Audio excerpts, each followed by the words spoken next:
A paz do Senhor a todos. Hoje nós vamos falar sobre o terceiro livro da Bíblia, ou o terceiro evangelho, o livro de Lucas.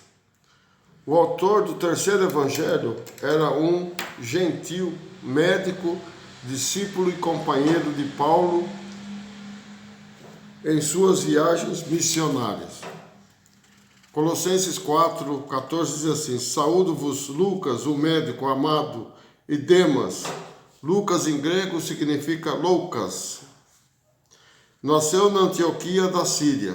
Então ele não era judeu, nasceu na Síria. Pelo seu modo de falar, na primeira pessoa, e pela referência no terceiro evangelho, sabemos que é também o autor do livro de Atos dos Apóstolos, sendo o fato dele mencionar e dedicar nos dois livros a Teófilo, seu amigo, que indica a autoria em comum dos dois livros. Então vamos lá, Lucas capítulo 1, versículo 3 diz assim: Pareceu-me também a mim conveniente descrevê-lo, ó excelentíssimo Teófilo, por sua ordem, havendo-me já informado minuciosamente de tudo desde o princípio. Lá em Atos dos Apóstolos capítulo 1 diz assim: Fiz o primeiro tratado, ó Teófilo, acerca de tudo que Jesus começou não só a fazer, mas a ensinar. Então veja que Teófilo era o receptor desconhecido. Seu nome significa amado por Deus. E em Lucas capítulo 1, versículo 13, ele chama de excelentíssimo. Um título formal de respeito. O médico, como Lucas, eram normalmente escravos. Teófilo pode ter sido o antigo mestre de Lucas e seu amigo. Então veja que Teófilo era desconhecido, ninguém sabia da origem dele, mas ele tratava como excelentíssimo, quer dizer, um amigo íntimo e talvez seu professor. Então veja que ele também era médico, diz que também Teófilo era médico. Além de médico, era historiador. Veja que Lucas também, ele era um historiador.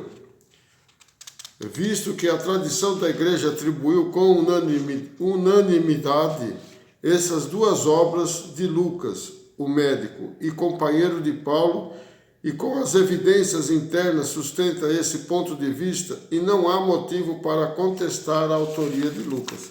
Então veja que não é contestada a autoria de Lucas, porque muitos livros não se tem ideia de quem escreveu, mas pelo escrito e pela cultura da época e pelo tipo de pessoa que estava escrevendo, eles atribuíram a Lucas, porque Lucas fala de seu amigo. Então quem está escrevendo e fala de um amigo, significa que é o próprio autor. Eruditos que admitem que Lucas usou o Evangelho de Marcos como fonte para escrever, além de fragmentos de pergaminhos que registravam as obras de Cristo, para escrever seu próprio relato. Quer dizer, ele pesquisou, foi juntando pergaminhos, fragmentos, um escreveu uma carta aqui, outra ali, e juntou e escreveu o livro de Lucas, falando de Jesus Cristo. E esses relatos datam o terceiro evangelho por volta de 70 anos depois de Cristo. Salientando que Lucas escreveu o livro de Atos dos Apóstolos após o terceiro evangelho, durante o primeiro encerramento de Paulo pelos romanos, encarceramento, de Paulo pelos romanos há cerca de 63 depois de Cristo. Muitos estudiosos admitem que ele escreveu o terceiro evangelho por volta de 59 a 60 depois de Cristo, mas no máximo até 75 anos depois de Cristo. Não se tem data conclusiva, mas admitem que foi bem depois da ressurreição de Cristo. Veja, Cristo ressuscitou com 33 anos, Então foi bem além do que Cristo ressuscitou. Então, esses escritores, todos eles escreveram mais tarde, muito mais tarde, depois da ressurreição de Cristo. Tanto Mateus, Marcos, Lucas e João. Lucas esteve em Roma com Paulo quando foi escrita a segunda carta a Timóteo, sendo o único companheiro de Paulo. Na terceira viagem de Paulo, juntou-se a ele novamente em Filipos e foi com ele até Jerusalém. Permaneceu na Palestina por 2 anos, tempo em que Paulo estava na prisão de Cesareia. Depois partiu para Roma, mas nada se sabe sobre a data do seu nascimento e sua morte. Então veja que não se tem nada escrito sobre, né, a data de nascimento e a morte de Lucas. A narrativa desse evangelho pode ser descrita, né, e dividida em primeira parte, a introdução, né, do capítulo Lucas, capítulo 1, do versículo 1 ao 4. Segunda parte, a preparação para o aparecimento de Jesus Cristo, o nascimento de João Batista, o nascimento de Jesus, referências à infância de Jesus e sua mocidade. Então tem algumas referências só. Lucas capítulo 1, do versículo 5 até o capítulo 2, versículo 52. O começo do ministério de Jesus Cristo e de João Batista, terceira parte. Começa com o batismo de Jesus, a genealogia e a tentação. Vai do capítulo 3 até o capítulo 4, 13. E os ensinamentos de Jesus Cristo, né? A tentação no deserto, isso daqui, tá? Quando o Espírito Santo levou Jesus até o deserto, para depois o diabo tentar ele. Daí ele ficou 40 dias e 40 noites de jejum. O ministério de Jesus Cristo, a quarta parte, né, na Galileia. Lucas 4, 24 até o capítulo 9, 50. O início da obra de Cristo, a primeira visita a Nazaré, os milagres de Cafarnaum, a viagem pela Galileia, a chamada dos primeiros 4 discípulos, a cura do leproso, a cura de um paralítico, a chamada de Levi, né, que era Mateus, e o banquete na sua casa, o discurso sobre o jejum e o sábado, a organização dos discípulos e a formação do corpo apostólico, quando ele terminou de chamar todos os 12, o sermão da montanha, a cura do servo do centurião, a ressurreição do filho da viúva de Naim, a mensagem de João Batista, Jesus é ungido por uma mulher pecadora, as viagens por toda a Galileia, ensinamentos por meio de parábolas, visita sua mãe e seus irmãos,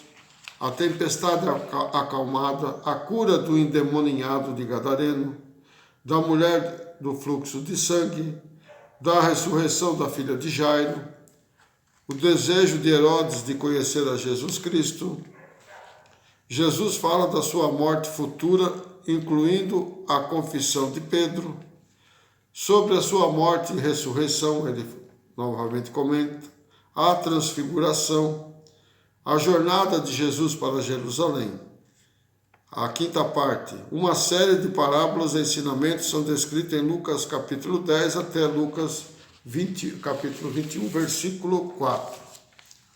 Aí começa a missão dos 70, a parábola do amigo importuno, a blasfêmia dos fariseus, e Jesus censura também os fariseus, a parábola do rico insensato, do seu servo vigilante, a queda da torre de Siloé, a parábola da figueira estéril, a parábola dos primeiros assentos, a cura de um hidrópico, a palavra da grande ceia,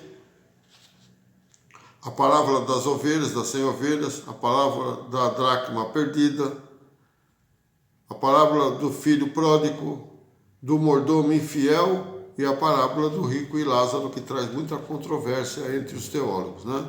Que eles falam que já o céu já tem muitas pessoas lá que foram para o céu e o Lázaro e o inferno já está inaugurado. Não, aqui é uma parábola, ele está dizendo o que vai acontecer. Parábola eram as coisas que nós entendemos para falar das coisas futuras, então Jesus usou de parábolas.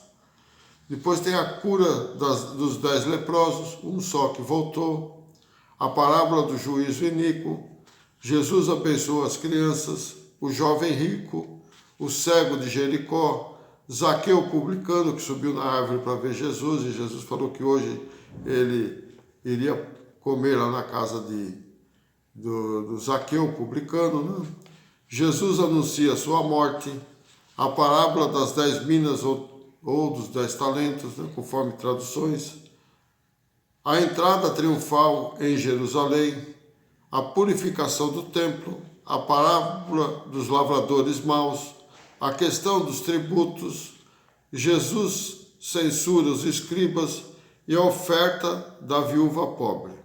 A sexta parte, profecia sobre o final dos tempos, vai lá de Lucas, capítulo 21, do versículo 5 ao versículo 36.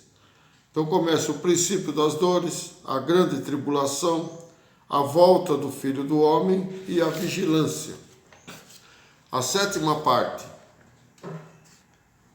da traição de Judas, a crucificação e a ascensão de Jesus Cristo. Vai do capítulo 21, do versículo 37 até o capítulo 24. O pacto da traição, né, quando Judas fez o pacto da traição com os sacerdotes, a última Páscoa, né, a Santa Ceia, seria a última Santa Ceia. Pedro é avisado. Jesus em Getsemane, quando ele foi preso, né, Jesus é preso ali. Pedro nega Jesus por 3 vezes. Jesus perante o Sinédrio. Jesus perante Pilatos. Jesus a caminho de Gólgota, né, na Montanha da Caveira, onde ele ia ser crucificado. Aí vem a crucificação, o sepultamento e a ressurreição. Aí, depois da ressurreição, ele aparece a 2 discípulos no caminho de Emaús, aparece às mulheres, aparece aos 12 e a ascensão, quando ele volta para os céus, depois de 40 dias de aparecer aqui na terra. Esse é o terceiro livro do Evangelho. Na próxima postagem nós vamos falar de João, vamos falar do 5º livro da Bíblia, que é o Atos dos Apóstolos, né? Para completar o trabalho de Lucas, porque senão ia ficar disperso, para depois nós falarmos sobre o 4º livro do Evangelho, que é João. Amém? Deus abençoe a todos. Não esqueçam aí de deixar seu joinha, não esqueçam de compartilhar com seus amigos. E você que não é inscrito, inscreva-se, que vem muito mais coisa ainda que nós vamos mencionar nesses estudos bíblicos, nos segredos da Bíblia. Amém? Deus abençoe a todos. Até uma próxima.